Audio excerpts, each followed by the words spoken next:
કહી શકીએ છીએ કે અમારા હીરાપુરા મનોકામના સિદ્ધ હનુમાન દાદા અને શક્તિમાના મંદિરે મિત્રો અમારા હીરાપુરા ગામના ઇતિહાસની આ બીજી શિવધૂન મિત્રો અહીંયા ચાલી રહી છે મિત્રો.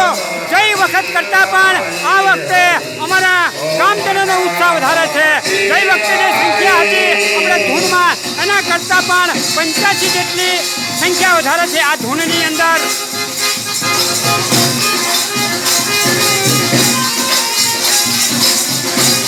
મિત્રો આપણી આ શિવધૂનની અંદર અમારા ગામજનો હવે અહીંયા આવી રહ્યા છે.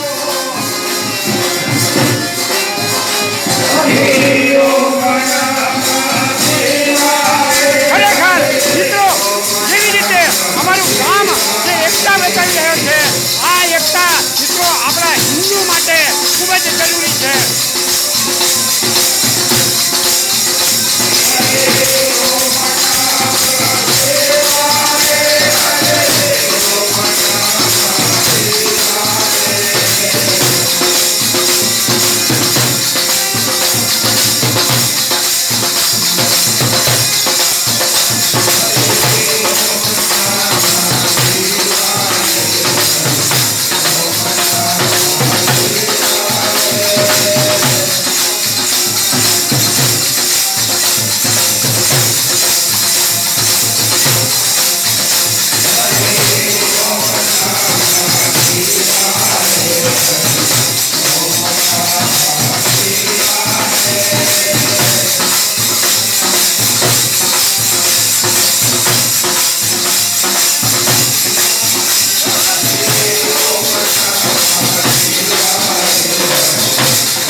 મિત્રો આ આપણી આ શિવધૂનમાં મિત્રો ગઈ વખત કરતાં આ વખતે આપણા વડીલોની હાજરી આપણને આંખે દેખાય એવી વડીલોની હાજરી છે અહીંયા.